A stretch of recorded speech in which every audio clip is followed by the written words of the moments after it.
मला खूप वेदना होत होत्या. जणू माझं शरीर किंचाळत होतं. प्रत्येक नस जणू जळत होती.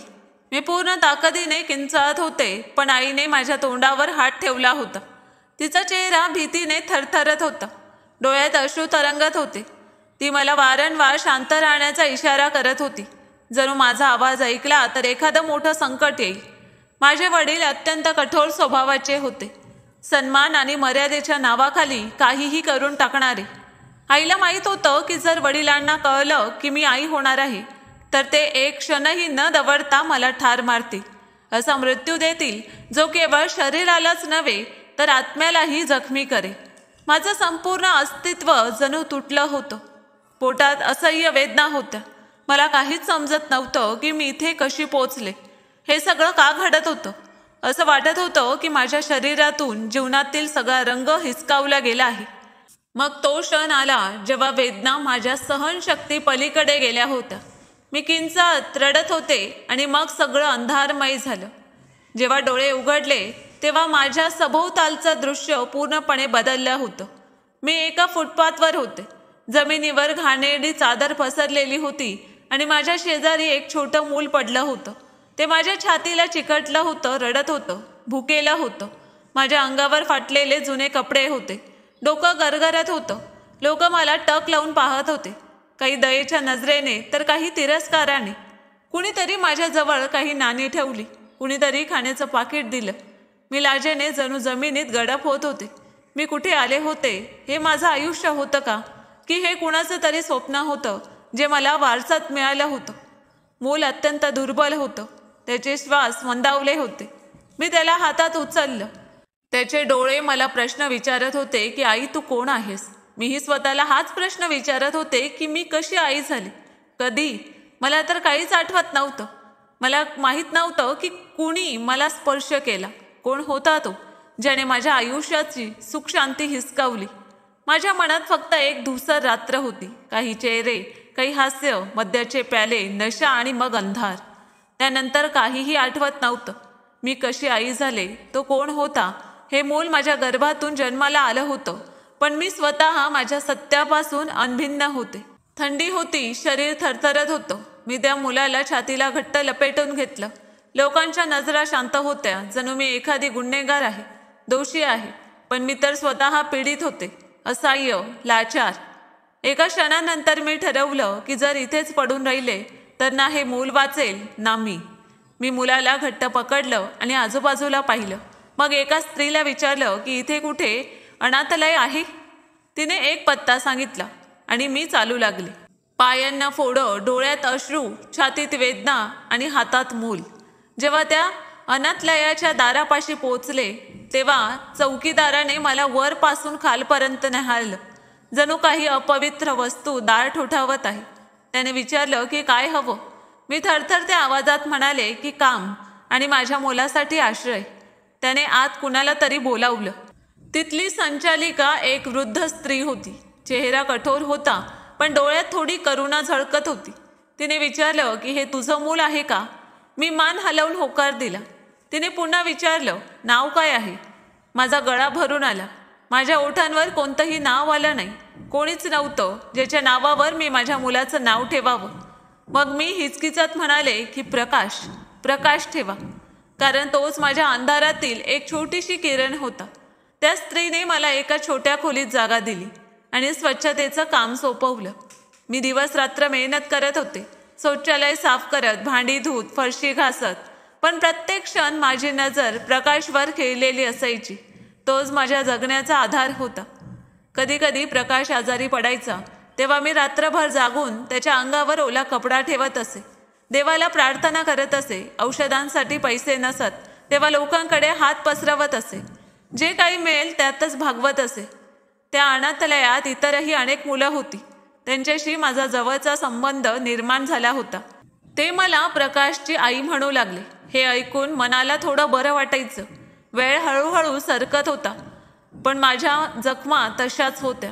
प्रत्येक रात्री झोपण्यापूर्वी मी आकाशाकडे पाहत असे आणि प्रश्न विचारत असे की का? माझ्यासोबत असं का घडलं? माझी काही चूक होती का? नसेल तर मला ही शिक्षा का मिळाली? आणि असेल तर ही शिक्षा कमी होती का? अनेकदा रात्री तो धूसर चेहरा, तेच हास्य, ती जबरदस्ती आठवायची. मी घाबरून उठत असे आणि प्रकाशला छातीला घट्ट लावून घेत असे. प्रकाश आता मोठा होत होता. त्याच्या डोळ्यात तोच रंग होता जो माझ्या आठवणीतील एका चेहऱ्याशी जुळायचा. कधी कधी मी विचार करायचे की जर तो माणूस माझ्या समोर आला तर मी त्याला ओळखू शकेन का? मी काही बोलू शकेन का? सूड घेऊ शकेन का? की फक्त शांतपणे त्याच्याकडे पाहत राहील? वेळ जणू मागे फिरत होती. मी अनाथलयाच्या जुन्या फरशीवर बसून प्रकाशला मांडीवर घेऊन झोपवत असे आणि माझ्या मनात प्रत्येक क्षण उमटत होता. तो क्षण ज्याने माझ्या आयुष्याची दिशा बदलली, जेव्हा सगळं उद्ध्वस्त झालं. मी विद्यापीठाच्या हॉस्टेलमध्ये राहत होते. अभ्यास चांगला चालला होता. वडील खुश होते. आम्ही मध्यमवर्गीय कुटुंबातील होतो. पण मला स्वप्न पाहण्याची मुभा होती. हॉस्टेलमधल्या मुली कधी कधी मेजवानी करायच्या. मी सहसा त्यापासून दूर राहायचे. पण त्या दिवशी काय झालं? फक्त ये, काही होणार नाही, असं कुणीतरी म्हणालं. मी मान्य केलं. कदाचित आत कुठेतरी मला ही सामान्य आयुष्याची चव चाखायची होती. ती रात्र साधी वाटत होती, पण तीच माझ्या आयुष्यातली शेवटची सुखाची रात्र ठरली. मेजवानी एका मोठ्या खोलीत होती. संगीत जोरात वाजत होतं. मुलं हसत खिदळत होती. सगळं आनंदाने भरलं होतं. मी एका कोपऱ्यात बसले होते. फक्त आजूबाजूला पाहत होते. कुणी जबरदस्ती केली नाही, पण एक मुलगी आली आणि म्हणाली की हे घे, हे ज्यूस तुझ्यासाठी आहे, जरा खास आहे. मी पाहून घेतलं. त्याचा स्वाद विचित्र होता. जिभेवर कडवटपणा जाणवला, पण सगळे आनंदात होते म्हणून मी ते प्यायले. मग सगळं धूसर होऊ लागलं. खोली फिरू लागली. आवाज दूर होत गेले. जेव्हा डोळे उघडले तेव्हा मी एकटी होते. खोली रिकामी होती. पलंग अस्ताव्यस्त होता. माझं शरीर निर्वस्त्र होतं. डोळे सुजलेले होते. शरीर वेदनेने कन्हत होतं. मी किंचाळू इच्छित होते, पण आवाज गळ्यातच अडकला. माझ्या अंगावर जखमा नव्हत्या, पण माझ्या आत्म्यावर खोल निशाण पडले होते. मी कपडे घातले आणि हळूहळू खोलीतून बाहेर पडले. कुणी काही विचारलं नाही, कुणी रोखलंही नाही. मी हॉस्टेलच्या माझ्या खोलीत जाऊन स्वतःला बंद करून घेतलं. आरशासमोर उभी राहून स्वतःला पाहिलं. डोळे रिकामे, चेहरा पिवळा, जणू मी स्वतःशीच अनोळखी झाले होते. दुसऱ्या दिवशी मला ताप आला. मी क्लासला गेले नाही. सगळ्यांना समजलं की मी आजारी आहे, पण आतून मी मरून गेले होते. काही दिवस गेले. मी कुणाला काही सांगितलं नाही. सांगितलं असतं तर काय सांगितलं असतं? कुणाला सांगितलं असतं? माझ्याकडे कोणताही पुरावा नव्हता, आणि सांगितलं असतं तर दोष माझ्यावरच आला असता. या समाजात सत्य बोलण्याची किंमत, विशेषतः स्त्रीसाठी, फार मोठी आहे. पोटात काही विचित्र जाणवू लागलं. मी गुपचूप तपासणी केली. जेव्हा त्या 2 रेषा दिसल्या तेव्हा माझ्या डोळ्यातून जणू प्रकाशच गेला. मी आई होणार होते. मला विश्वासच बसत नव्हता. मी अनेकदा तपासणी पुन्हा केली, पण निकाल तसाच राहिला. मी तासनतास जमिनीवर बसून रडत राहिले. स्वतःला कोसत राहिले. त्या रात्रीला, माझ्या शांततेला, माझ्या अस्तित्वाला. मी आईला बोलावलं आणि सगळं सांगितलं. ती माझ्या समोर बसली. तिचे ओठ थरथरले, डोळे ओले झाले, पण ती काही बोलली नाही. फक्त इतकंच म्हणाली की आता हे रहस्य आहे, ते रहस्यच राहिलं पाहिजे. तुझ्या वडिलांना हे कळता कामा नाही. मी मान हलवली. माझ्याकडे दुसरा पर्यायच नव्हता. आम्ही शहर सोडलं आणि एका छोट्या खेड्यात येऊन राहू लागलो. मी अभ्यास सोडला होता. पोट हळूहळू मोठं होत गेलं. दिवस सरत आणि येत. माझी बेचैनी वाढत होती. मी आरशात स्वतःला पाहत असे आणि लाजेच्या ओझ्याने स्वतःला झाकून घेत असे. जेव्हा प्रसव वेदना सुरू झाल्या तेव्हा मी जोरजोराने किंचाळू लागले. पण मग मी स्वतःच्या तोंडावर हात ठेवला. कदाचित वडील ऐकतील आणि आम्हाला ठार मारतील. अंधाऱ्या खोलीत कोणत्याही औषधाशिवाय, कोणत्याही डॉक्टरशिवाय मी एका मुलाला जन्म दिला. प्रत्येक श्वासासोबत माझा आत्मा जणू शरीरातून निघत होता. श्वास मंदावले आणि मग मी बेशुद्ध झाले. जेव्हा शुद्ध आली तेव्हा मी स्वतःला फुटपाथवर पाहिलं. तोच फुटपाथ ज्याचा मी आधी उल्लेख केला आहे. माझ्या मांडीवर एक अवैध मूल होतं. लोकांच्या द्वेषपूर्ण नजरा, टोमणे आणि तोषण. जेव्हा माझी ओळख गुन्हेगाराची झाली, प्रत्यक्षात मी स्वतः अनभिन्न, असह्य आणि पीडित होते. मी प्रकाशला छातीला लावलं आणि अनाथलयाकडे पावलं टाकली. हे माझं अपराध नव्हतं, तर माझ्या धैर्याची परीक्षा होती. आता तोच प्रकाश माझ्या आयुष्याचा किरण होता. पण ती रात्र, ज्या रात्री मला उद्ध्वस्त केल्या गेलं, ती आठवण अजूनही माझ्या आत जिवंत होती. अनाथलयाच्या छतावरून पाणी टपकत होतं, पण माझ्या हृदयातील वेदना या सगळ्यापेक्षा खोल होती. प्रकाश वारंवार आजारी पडायचा. अनाथलयातील वृद्ध स्त्री कधी त्याला रागवायची, कधी दया करायची, कधी म्हणायची की तुझ्या मुलाला इथून घेऊन जा, हे काही संकट आहे. मी शांत राहायचे. हृदयातील रिकामेपणा वाढत होता. औषधांचे पैसे नसत तेव्हा मी गल्ल्यांमध्ये भटकायचे, भिकाऱ्यांजवळ बसायचे, कधी एखाद्या श्रीमंत स्त्रीसमोर हात पसरवायचे. मूल आजारी आहे, औषध घ्यायचं आहे. कुणी काही नाणी द्यायचं तर कुणी मला रोगासारखं दूर करायचं. माझी प्रतिष्ठा, माझा आवाज, माझं शरीर सगळं वेळेने माझ्याकडून हिसकावलं होतं.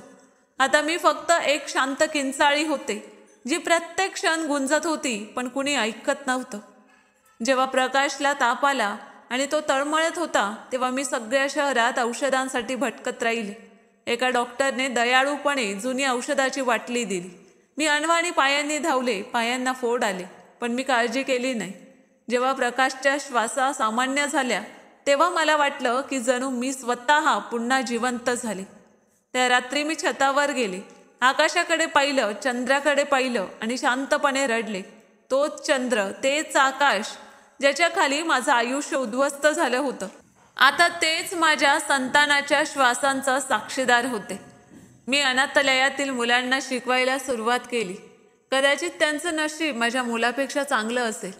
ती मुले ज्यांच्या आईने त्यांना सोडलं होतं किंवा ज्यांच्याकडून जीवनाने त्यांचे पालक हिसकावले होते, त्या आई ज्या स्वतःशी हरल्या होत्या किंवा परिस्थितीशी पराजित झाल्या होत्या. मी त्यांच्यात स्वतःला पाहायचे, विचार करायचे की जर मी अनाथ असते तर माझ्या आईनेही असंच केलं असतं का. माझ्या आईने मला साथ दिली.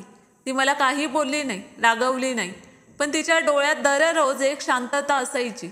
मी तिला समजायचे, ती फक्त आई नव्हती, ती एक पत्नी होती, एक सून होती, समाजाच्या बंधनांनी बांधलेली स्त्री होती. तिच्या खांद्यावर समाजाची भीती सवार होती. मी अनेकदा अनाथालयाच्या खिडकीतून बाहेर पाहायचे. जग पुढे चालत राहायचं, जणू काही घडलंच नाही. लोक येत जात, हसत खिदळत, आणि मी आत एक शांत छाया बनून राहायची, जिच्या किंचाळ्या फक्त भिंतींनी ऐकल्या होत्या. माझ्यासोबत काय घडलं याचं कुणाला काय फरक पडायचं. कुणी विचारलं नाही, कुणी रोखलं नाही, कुणी थोपटलं नाही. मला स्वतःवरही शंका यायला लागली की मी खरंच अस्तित्वात आहे का. मी कधी माझ्या वयाचा हिशोब ठेवला नाही, पण प्रकाशच्या चेहऱ्यावरून वेळ समजायची. तो वाढत होता, माझं मूल, माझं जग. त्याचे प्रश्न वाढत होते. तो विचारायचा की आई, बाबा कुठे आहेत. मी नजर फिरवायचे. मला हवं होतं की तो अशा जगात जगावा जिथे बाबा ही फक्त एक कल्पना आहे, एक स्वप्न आहे. कारण सत्य इतकं भयावह होतं की ते दुःखापेक्षाही भीषण होतं. मी त्याला त्या सत्यापासून वाचवू इच्छित होते, ज्याने मला आतून तोडलं होतं. कधी कधी प्रकाशच्या डोळ्यात एक वेगळी चमक असायची, जणू तो या जगापासून निराळा आहे. कदाचित तो माझ्यापासून नव्हे तर माझ्या धैर्यापासून जन्मला होता. तेवढ्यात एक स्त्री आली आणि तिने घोषणा केली की तयार व्हा, राजेंद्र पाटील येत आहेत.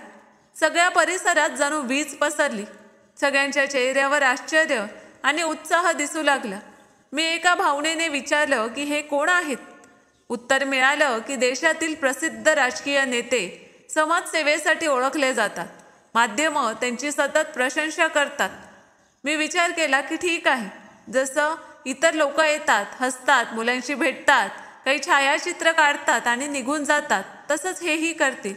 त्यामागे काय परिणाम होईल हे मला माहीत नव्हतं. सगळी मुलं रांगेत उभी राहिली. प्रकाश माझ्या मांडीवर होता, आपल्या हास्यात मग्न, बेफिक्र.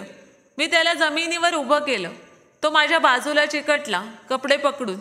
मी प्रेमाने म्हणाले की थोडा वेळ थांब, मग आपण खोलीत जाऊ. माझ्या हृदयात बेचैनी होती, पण मी स्वतःला समजावलं की ही फक्त हलचल आहे. मग दार उघडलं आणि ते आत आले. राजेंद्र पाटील. उंच कद, पांढरा कुर्ता, खांद्यावर शाल, चेहऱ्यावर हास्य, पण डोळ्यात कठोरता. मी त्याला एक झलक पाहिलं आणि माझं शरीर जणू सुन्न झालं. माझ्या डोळ्यांनी पाहिलं पण मनाने नकार दिला. हृदय थरथरलं. एका क्षणाला वाटलं की मी आरशात पाहत आहे. प्रकाशचा चेहरा जणू एखाद्या पुरुषाच्या देहात दिसत होता. तेच डोळे, तेच नाक, तेच कपाळ, तेच हलकं हास्य. मी स्वतःलाच झटका दिला. कदाचित हा भ्रम आहे, मन काही खेळ खेळत आहे. पण मग त्याने सरळ माझ्याकडे पाहिलं. आमच्यामध्ये कोणीही नव्हतं. माझे डोळे त्याच्या चेहऱ्यावरून हटत नव्हते. त्याची नजर प्रकाशवर पडली, जो आता थोडा दूर गेला होता. पाटील काही पावलं पुढे आले आणि तिथेच थांबले. ते प्रकाशला पाहत होते, जणू वर्षांपासून त्याला शोधत होते. मग ते वेगाने पुढे आले आणि प्रकाशला मांडीवर उचललं. प्रकाश प्रथम घाबरला, पण लवकरच त्याच्या मांडीवर आरामात बसला. मी एक पाऊल पुढे टाकलं. काही बोलणार होते, पण जीभ साथ देत नव्हती. जणू हवा थांबली, वेळ थांबली. सगळे लोक टाळ्या वाजवत होते. मुलं आनंदाने ओढत होती. आजी छायाचित्र काढण्यात मग्न होती आणि मी फक्त दगडासारखी उभी राहिले. माझे डोळे त्याच्या चेहऱ्यावरून हटत नव्हते. ते प्रकाशच्या कपाळाला चुंबन देत होते. त्याच्या बोटांनी त्याच्या गालांना स्पर्श करत होते, जणू वर्षांचं नातं आहे. मग अचानक त्याने नजर उचलली आणि माझ्याकडे पाहिलं. आमच्या नजरा भेटल्या. एक झटका लागला, जणू ते काही ओळखण्याचा प्रयत्न करत होते, जणू त्यांना काही आठवत होतं. मी तात्काळ नजर खाली घेतली. हृदयाची धडधड वाढली, कपाळावर घाम आला. त्याने मला ओळखलं का? त्याला काही अंदाज आला का? मी स्वतःला थांबवलं की नाही, असं होऊ शकत नाही. हा सगळा संयोग असू शकतो. पण हृदय काहीतरी वेगळं सांगत होतं. कार्यक्रम संपला. ते सगळ्या मुलांशी भेटले, पण प्रकाशला त्यांनी उशिरापर्यंत मांडीवर ठेवलं. जाताना त्यांनी आजीशी काही फुसफुसलं आणि बाहेर निघून गेले. मी प्रकाशला तात्काळ छातीला लावलं. जणू कोणी हिसकावून घेईल अशी भीती वाटत होती. तो माझ्याशी चिकटला आणि म्हणाला की आई, ते काका चांगले होते. त्यांचा वास बाबांसारखा होता. माझं हृदय एका क्षणासाठी थांबलं. बाबांसारखा? त्याने त्याच्या बाबांना कधी पाहिलंच नव्हतं. मग ही गोष्ट कुठून आली? काय देवाने त्याच्या आत्म्याला काही इशारा दिला होता का, की आईचं दुःख मुलाच्या नसांमधूनही वाहतं? मी बहुतांशी प्रश्नांची उत्तरं थोडक्यात द्यायची आणि स्वतःला उदासीन दाखवण्याचा प्रयत्न करायची. पण सत्य हे होतं की माझ्या आत एक खोल लढाई चालू होती. त्याच्या डोळ्यात एक सत्य दिसायचं, असं सत्य जे काळाबरोबर अधिक खोल होत जायचं, जे खोट्याचा ओझं सहन करू शकत नव्हतं. तो माझ्यापासून काही लपवत नव्हता, तरी मी प्रत्येक क्षणी सावध राहायचे. मी माझ्या आतली ती जखम बांधून ठेवली होती, जी प्रत्येक भेटीनंतर हळूहळू उघडत होती. प्रकाश त्याच्याशी एकरूप झाला होता. तो त्याला काका म्हणून हाक मारायचा आणि त्याच्यासाठी कधी चित्र काढायचा, कधी नवीन गोष्ट सांगायचा. जे प्रेम प्रकाशला त्याच्या वडिलांकडून कधी मिळालं नव्हतं, ते जणू आपोआप वाहत त्याच्यापर्यंत येत होतं. माझ्यासाठी हे दृश्य सहन करण्यायोग्यही नव्हतं आणि नाकारण्यायोग्यही नव्हतं. मी त्याला थांबवू शकत नव्हते आणि स्वीकारूही शकत नव्हते. माझा मुलगा आता आपल्या अपराधालाच वडील मानू लागला होता. एकदा पाटील यांनी मला सांगितलं की कधी कधी वाटतं हा माझाच मुलगा आहे. माझं हृदय जणू धडधडायचंच विसरलं. मी डोळे खाली घेतले आणि काहीच बोलले नाही. तो क्षण असा होता, जणू कुणीतरी माझ्या छातीवर भारी दगड ठेवला होता. मला माहीत होतं की तो सत्य बोलत आहे, पण हे कसं? नियती त्याला त्या सत्याकडे घेऊन चालली होती का, जे मी वर्षानुवर्ष लपवून ठेवलं होतं? की हा फक्त एक भावनिक भ्रम होता, ज्याला कोणताही आधार नव्हता? दुसऱ्या दिवशी मी प्रकाशला त्याच्या खोलीत झोपवलं आणि स्वतः छतावर गेले. तिथून आकाश दिसत होतं, तेच आकाश ज्याखाली माझं आयुष्य उद्ध्वस्त झालं होतं. आणि कदाचित आता तेच आकाश एखाद्या नव्या सुरुवातीचा साक्षीदार होणार होतं. मी स्वतःलाच विचारलं की जर तो तोच असेल तर मी त्याला माफ करू शकेन का? आणि जर तो तोच असेल पण त्याला काही आठवत नसेल तर तो खरंच अपराधी आहे का? द्वेष आणि प्रेम यांच्यातील रेषा आता धुसर झाली होती. मी विचार करायचे की कदाचित मी पाटील यांच्यासाठी फक्त एक क्षण होते, पण माझ्यासाठी ते एक वादळ होतं. कदाचित तो नशेत होता किंवा बेसावध. ही कल्पना माझ्या आतल्या वेदनांना किंचित हलकी करायची. पण मग अंतरात्मा किंचाळायचा की जर त्याला सगळं आठवत असेल आणि तो फक्त लपवत असेल तर? जेव्हा हृदय आणि मन यांच्यात संघर्ष होतो तेव्हा शांतता हेच सर्वात मोठं शस्त्र बनते. मी तेच केलं. शांतपणे पाटील यांना येताना पाहिलं, प्रकाशशी लपेटताना पाहिलं आणि स्वतः आतून जळत राहिले. पण वेळ कुणासाठी थांबत नाही आणि हृदय कुणाचं ऐकत नाही. एकदा जेव्हा ते आले तेव्हा म्हणाले की प्रकाश खूप खास आहे. त्याच्या चेहऱ्यात काहीतरी आहे जे मला शांती देतं आणि तुझ्यात काहीतरी आहे जे मला गोंधळात टाकतं. माझे ओठ थरथरले. मी फक्त इतकंच म्हणाले की काही प्रश्नांची उत्तरं कधीच देऊ नये तेच बरं. त्यांनी नजर खाली घातली, जणू ते स्वतः त्या प्रश्नांपासून पळ काढू इच्छित होते. मला माहीत होतं की प्रेमाचं बीज माझ्या हृदयात रोवल्या गेलं आहे. मी कितीही नकार देऊ, तो कितीही मान्य करण्यास नकार देऊ, पण आमच्यामध्ये जे काही उमलत होतं ते फक्त सहानुभूती नव्हतं, ते एक खोल सत्याची चाहूल होती. पाटील यांची उपस्थिती आता मला अस्वस्थ करत नव्हती, तर एखाद्या अनोळखी निर्णयाकडे ढकलत होती. मी दिवसभर प्रकाशची काळजी घेत असे, मुलांना शिकवत असे, पाटील यांच्याशी औपचारिक बोलत असे. पण रात्री जेव्हा एकटेपणा यायचा तेव्हा त्यांचा चेहरा, त्यांच्या सावल्या, ते अपूर्ण सत्य माझ्यासोबत झोपायचं. आता मी त्यांच्याकडे खेचली जात होते आणि हृदय सांगत होतं की जर तो तोच असेल तर त्याला एक संधी दे. कदाचित तोही तुटलेला असेल, कदाचित तोही आपल्या भूतकाळाचं ओझं वाहत असेल. प्रेमाचं बीज आता मातीमध्ये मुळे रुजवत होतं आणि मी फक्त ती हलचल अनुभवू शकत होते जी माझ्या हृदयात उमटत होती. मी त्यांच्या नजरांपासून पळ काढू इच्छित होते, पण त्यांच्या डोळ्यात माझ्या शांततेत दडलेलं वादळ रोज थोडं थोडं वाचलं जात होतं.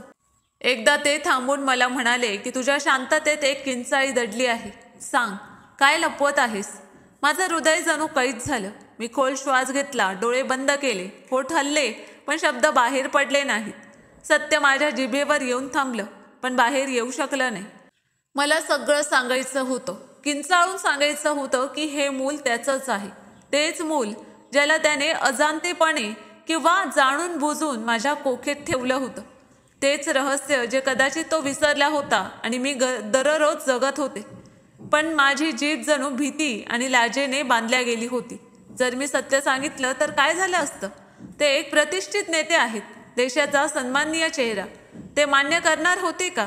आणि जर मान्य केलं मी तरी जग मला सोडणार होतं का? मी माझ्या मुलाला त्या वादळापासून वाचवू शकले असते का, जे त्याच्याकडून छत हिसकावून घेईल? हेच प्रश्न माझ्या किंचाळीला प्रत्येक वेळी आत दाबून टाकायचे.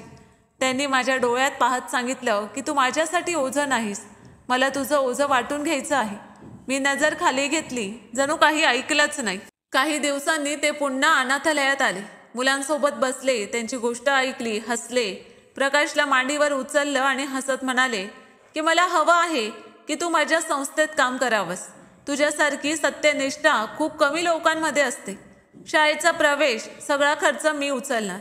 मला नकार द्यावासा वाटला, फाईल परत करावीशी वाटली, सांगावंसं वाटलं की मला तुझ्या कोणत्याही उपकाराची गरज नाही. पण त्यांनी न बोलता जे बोलून दाखवलं त्याने माझी पाऊलच थांबली. त्यांच्या शब्दात ती कोमलता होती जी पश्चातापातून जन्म घेते. ते वारंवार माझ्या जवळ येत होते आणि मी जितकं पळायचे तितकं अंतर कमी होत होतं. मी त्या प्रस्तावाला एक आठवडा पुढे ढकलला. रात्री विचारात सत्यात बुडून निघून जायचा. प्रकाश झोपायचा, त्याचं कपाळ चुंबन करत मी स्वतःला प्रश्न विचारायचे की जर मी त्याच्या जवळ गेले तर मी माझ्या जखमांना पुन्हा उघडण्यासाठी तयार आहे का? मी त्याला माफ करू शकेन का? मी हा धोका पत्करू शकेन का? जर उद्या सत्य उघड झालं तर तो मला आणि या मुलाला सोडून जाईल का? पण आयुष्याने जणू स्वतःच एक निर्णय घेतला होता. अचानक प्रकाशला तीव्र ताप आला. आम्हाला रुग्णालयात जावं लागलं. औषधं खूप महाग होती. मी दवाखान्याच्या दारात उभी राहून उधार मागत होते, पण औषधवाल्याने नकार दिला. माझ्या डोळ्यातून अश्रू वाहू लागले. तेवढ्यात एक गाडी येऊन थांबली. दार उघडलं, पाटील बाहेर आले आणि फक्त इतकंच विचारलं की काय झालं. मी काही बोलू शकले नाही. त्यांनी माझ्या हातातून पर्ची घेतली, औषधं आणली आणि प्रकाशला मांडीवर उचलून वॉर्डमध्ये घेऊन गेले. त्या क्षणी माझं जग हादरलं. ज्याला मी क्रूर समजत होते तो आज माझ्या सर्वात मोठ्या जखमेचा आधार बनला होता. मी हृदयातून म्हणाले की हो, हेच ते आहे, पण आता कदाचित तो पूर्वीसारखा नाही. कदाचित वेळेने त्याला बदलला आहे. आता तो शिक्षेचा नव्हे तर उत्तराचा हकदार आहे. मी ती नोकरी स्वीकारली. आता ते माझ्यासोबत एकाच कार्यालयात बसायचे, फायली पाहायचे, सल्ला द्यायचे, माझं ऐकायचे, पण काही बोलायचे नाही. पण त्यांच्या डोळ्यात तोच प्रश्न स्पष्ट दिसायचा की तू मला सत्य सांगशील का? आणि माझी शांतता त्यांच्यासमोर बसून स्वतःच लज्जित व्हायची. आम्ही रोज एकत्र काम करायचो. दिवस सरत गेले आणि आमच्यातील जवळीक वाढत गेली. ते माझ्या छोट्या छोट्या गोष्टींची काळजी घ्यायचे, माझ्यासाठी चहा मागवायचे, मी त्यांच्या शिकवणीची व्यवस्था करायचे आणि ते माझ्या थकलेल्या डोळ्यात सुकून भरण्याचा प्रयत्न करायचे. ते म्हणायचे की मला तुझ्या डोळ्यातलं ते दुःख दिसतं जे मला स्वतःशी लज्जित करतं. मला समजत नव्हतं की त्यांचा प्रत्येक बोल माझ्या आत दडलेलं सत्य जिभेवर आणण्याचा प्रयत्न का करत होता. तरीही माझे ओठ शांतच होते. मी स्वतःला हळूहळू बदलताना पाहिलं. मी पूर्वीसारखी अविश्वासू राहिले नव्हते. आता तो फक्त माझ्या भूतकाळातील त्या काळ्या रात्रीची सावली नव्हता. तो माझ्या वर्तमानाचा एक हिस्सा बनला होता, ज्यामध्ये मला प्रकाशचं सुरक्षित भविष्य दिसत होतं. ते सत्य जे मी आता स्वीकारू इच्छित होते, पण तरीही काहीतरी मला थांबवत होतं. कदाचित ती शंका की सत्य सांगितलं तर सगळं हिसकावलं जाईल. कदाचित ती भीती की पुन्हा मलाच दोषी ठरवलं जाईल, सहानुभूती मिळणार नाही. कदाचित आता हृदयाला द्वेषापेक्षा प्रेमात अधिक रस वाटू लागला होता. आणि हेच प्रेम त्या बियाचं होतं जे त्याने अजाणतेपणे माझ्या हृदयाच्या मातीत रोवलं होतं आणि आता ते चोट्या पद्धतीने अंकुरत होतं. तोही हे जाणत होता, मीही. पण काही सत्य जिभेवर येण्यापूर्वी हृदयाला तयार करावं लागतं आणि मी अजूनही त्या तयारीत गुंतले होते. एकदा जेव्हा सगळं बदलणार होतं तेव्हा कार्यालयाचं काम काहीसं थांबलं होतं. फायलींचा ढीग, मुलांचे रेकॉर्ड, सूचनांची नोंदवही सगळं सांभाळायचं होतं. त्या दिवशी आजीने सांगितलं की या जुन्या कपाटाची साफसफाई कर. वर्षांपासूनचा रेकॉर्ड आहे, कदाचित काही कामाचा मिळेल. मी हळूहळू कपाटात चढले आणि जुन्या कागदांचा ढीग खंगाळायला सुरुवात केली. फायली नीट होत्या. काही ठिकाणी चहाचे डाग होते, काही पानं वाकडी झाली होती, काहींची शाई फिकट पडली होती. एक गडद निळ्या रंगाची फाईल होती ज्यावर एखाद्या जुन्या कर्मचाऱ्याचं नाव लिहिलेलं होतं. फाईल उघडताना मी काही विशेष विचार केला नव्हता, पण काही पान उलटताच एक पांढरा लिफाफा सापडला ज्यावर ठळक अक्षरात लिहिलं होतं की गोपनीय, फक्त रेकॉर्डसाठी. माझं हृदय वेगाने धडधडू लागलं, पण मी न थांबता तो लिफाफा उघडला. आत 3 कागद होते. पहिला कागद JNA जेनेटिक न्यूक्लिक ॲसिड रिपोर्टची औपचारिक पावती, दुसरा रिपोर्टचा सारांश आणि तिसरा तपशीलवार विवरण. मी डोळ्यांवर ताण देऊन रिपोर्टचा पहिला भाग वाचला. परिप्रकाश, मुलाची ओळख, वडील राजेंद्र पाटील, परिणाम 99% जुळतो, पुष्टी केली जाते. माझे हात थरथरू लागले. जणू संपूर्ण जगाचा आवाज अचानक बंद झाला. खोली शांत नव्हती, पण माझ्या आत सगळं सन्नाट्यात बुडालं होतं. तो कागद माझ्या हातात नव्हता, माझ्या आत्म्यात कापत होता. ते शब्द माझ्या आत गुंजू लागले. श्वास घेणं अवघड झालं. वाटलं जर बसले तर कदाचित पडेन. मी जमिनीवर बसले. थंड फरशीने माझ्या सुन्न पायांना आधार दिला. तर हे सत्य होतं. तो संशय जो वर्षांपासून माझ्या हृदयात वाढत होता, आता कागदावर लिहिलेलं सत्य बनून माझ्या डोळ्यांसमोर होता. प्रकाश हा राजेंद्र पाटील यांचा मुलगा होता आणि तो माणूस जो आठवड्यातून एकदा माझ्या मुलाला भेटायला यायचा, जो त्याच्या हास्यावर अभिमानाने हसायचा, तोच त्याचा खरा बाप होता. माझ्या मनात एका मागून एक प्रश्न उभे राहू लागले. ती रात्र, त्या आठवणी, ती नशा, ती धुसर सावली जी अधूनमधून उमटायची, ती आता एक चित्र बनली होती आणि त्या चित्राखाली एक नाव नोंदलं गेलं होतं, राजेंद्र पाटील. माझ्या आत कोलाहल उसळला. मी भिंतीचा आधार घेऊन उभी राहिले आणि त्या कागदांना पुन्हा वाचलं. कदाचित काही चूक असेल, कदाचित कुणीतरी खोटा परिणाम तयार केला असेल, कदाचित हे एखाद्या कटाचा भाग असेल, पण प्रत्येक अंक, प्रत्येक स्वाक्षरी, प्रत्येक शिक्का सगळं सत्य होतं. आणि ही फाईल कार्यालयाच्या जुन्या कपाटात का होती? कुणीतरी ही चाचणी का करवली होती? कधी आणि कशी? मला वाटलं की कदाचित एखाद्या कर्मचाऱ्याने संशयावरून खाजगीरित्या ही तपासणी केली असेल. कदाचित त्याला सत्यापर्यंत पोहोचायचं होतं, पण त्याच्यात हिंमत नव्हती आणि त्याने हे रहस्य फाईलींमध्ये दडवून ठेवलं. मी ती फाईल हातात धरून बराच वेळ विचार करत राहिले. काय करावं? पाटील यांना सांगावं? त्यांना प्रश्न विचारावे? त्यांच्यावर किंचाळावं की तुम्ही माझ्यापासून सगळं लपवलं? की त्यांच्या चेहऱ्यावर उमटणारी अन्नभिन्नता खरंच सत्य होती? जो माणूस वारंवार प्रकाशच्या स्पर्शात आपली हरवलेली ओळख शोधत होता, तो खरंच अनभिन्न होता का? की हा सगळा खेळ होता? मी आतून तुटले होते. ज्या माणसाबद्दल माझं हृदय हळूहळू कोमलता अनुभवू लागलं होतं, ज्याच्याबद्दल द्वेषाऐवजी एक नातं वाटू लागलं होतं, तोच माझ्या वेदनेचा मूळ होता. आणि आता तोच माणूस माझ्या मुलाचा, माझ्या प्रकाशचा जन्मदाता ठरला. रात्री मी प्रकाशला माझ्याजवळ झोपवलं. तो गाढ झोपेत होता. त्याचा चेहरा शांत होता. मी त्याचं कपाळ कुरवाळत राहिले आणि आतून प्रत्येक क्षण काहीतरी तुटत होतं. ज्याला मी माझ्या कोखेतून जन्म दिला, ज्याला मी गल्लीबोळात झुलवलं, फुटपाथवर वाढवलं. ज्याच्यासाठी मी लोकांकडे भीक मागितली तो एखाद्या प्रभावशाली व्यक्तीचा मुलगा ठरला. तोच माणूस ज्याने अनभिन्नपणे माझं आयुष्य उद्ध्वस्त केलं होतं. पण आता तोच मुलगा माझं सगळं काही बनला होता. दुसऱ्या दिवशी पाटील आले, नेहमीप्रमाणे शांत संयत, मुलांसाठी काही भेटवस्तू घेऊन. प्रकाशसाठी एक नवं खेळणं आणि माझ्यासाठी एक कोमल हास्य. पण आता प्रेम शिल्लक नव्हतं. आता मी जाणत होते जे त्यांना कदाचित अजून माहिती नव्हतं, आणि हेच मला घाबरवत होतं. मी ती रिपोर्ट पुन्हा वाचली. माझ्या हृदयाच्या ठोक्यांचा आवाज खोलीच्या बाहेरपर्यंत ऐकू येत होता. आता निर्णय मलाच घ्यायचा होता. सत्य सांगायचं की शांत राहायचं, की पुन्हा त्या खोल कबरीला खणायचं जिथे मी माझ्या किंचाळ्या दडवल्या होत्या. पण आता हे सत्य फक्त माझं नव्हतं, ते प्रकाशचंही होतं. ते सत्य जे काळाबरोबर खोट्यात दडलं गेलं होतं आता उजागर झालं होतं. आता ते स्वतःला राजेंद्र पाटील यांच्या डोळ्यात दाखवू इच्छित होतं. माझी बोटं त्या रिपोर्टमधील ऑगस्टच्या तारखेवर थांबली आणि माझे डोळे एक निर्णय मागत होते. तो निर्णय जो कदाचित माझ्या आयुष्यातील सर्वात जड ओझं ठरणार होता. पण मी आता तयार होते. आता फक्त एक पाऊल बाकी होतं. सत्य समोर ठेवायचं आणि पाहायचं की राजेंद्र पाटील, देशाचे नेते, प्रकाशचे वडील आणि माझा अनभिन्न अपराधी त्या सत्यासमोर कसा उभा राहतो. पाऊस जणू आम्हा दोघांना आपल्या मिठीत लपेटत होता. हृदयात भयाची लाट उसळत होती जी प्रत्येक क्षण वाढत होती. खोलीच्या कोपऱ्यातील टेबलावर ती रिपोर्ट पडली होती, पांढरी, साधी, पण माझ्या हृदयाच्या ठोक्यांना अस्ताव्यस्त करणारी. प्रत्येक वेळी मी ती हातात घ्यायची आणि परत ठेवायची. प्रत्येक वेळी वाटायचं अजून नाही, अजून वेळ आली नाही. पण सत्य तेच असतं जे वेळेची वाट पाहत नाही. ते स्वतःच संधी निर्माण करतं. आणि आता ती संधी माझ्या दारात उभी होती. पाटील आपल्या कार्यालयात होते, नेहमीप्रमाणे शांत, गंभीर, स्वतःत बुडालेले. मी खोलीत शिरले आणि दार बंद केलं. हातात ती फाईल होती. माझी पावलं मंद होती, पण मनात वादळ होतं. त्यांनी माझ्याकडे पाहिलं आणि प्रथमच असं वाटलं की त्यांना एखाद्या अनपेक्षित गोष्टीची चाहूल लागली आहे. मी कोणतीही भूमिका बांधली नाही, कोणतंही वाक्य बोलले नाही. फक्त ती फाईल त्यांच्या समोर ठेवली आणि खुर्ची खेचून बसली. त्यांनी प्रश्नार्थी नजरेने माझ्याकडे पाहिलं आणि फाईल उघडली. पानापान उलटत राहिले. त्यांचा चेहरा भावशून्य होता. मग अचानक त्यांचे डोळे एका ठिकाणी थांबले.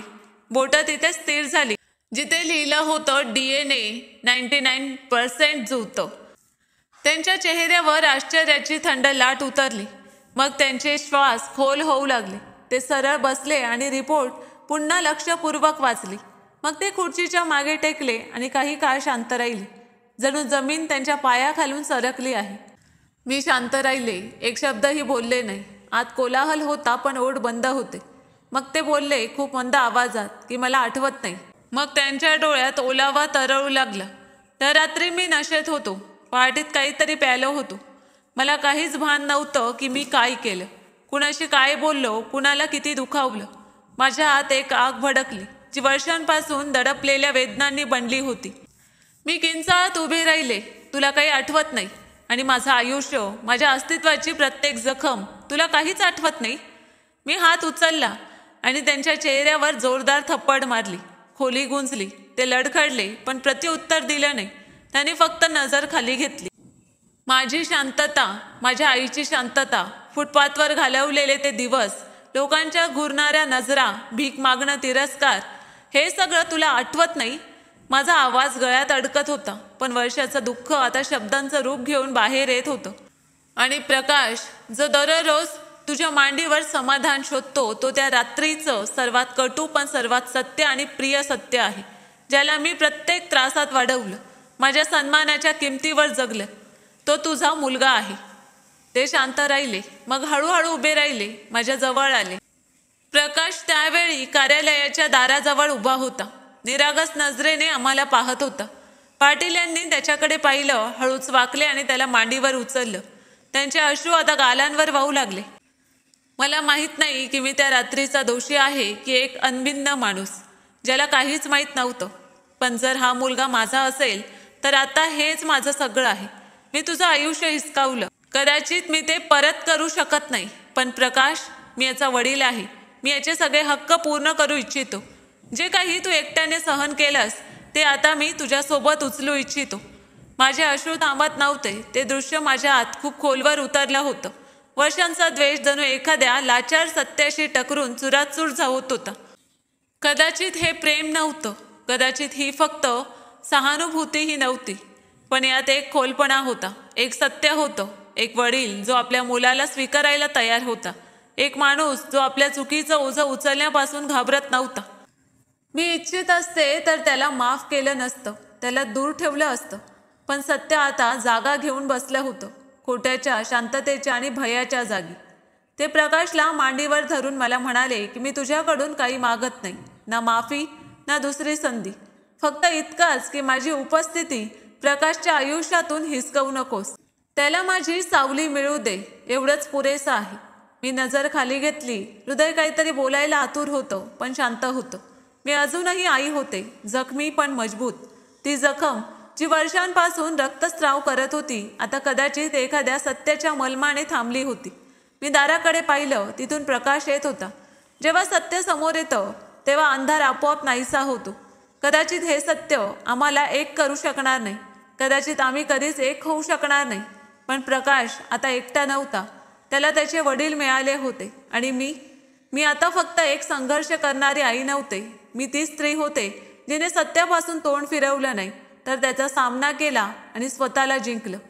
तर मित्रांनो, आता तुम्हीच सांगा, मी राजेंद्र पाटील यांना माफ करून योग्य केलं की अयोग्य? तुमचं मत आम्हाला कमेंट्स करून नक्कीच सांगा. आम्ही नेहमीच तुमच्या कमेंट्स आणि लाईकची वाट बघत असतो. आणि कथा आवडली असेल तर चॅनलला सबस्क्राईब करायला देखील विसरू नका. धन्यवाद.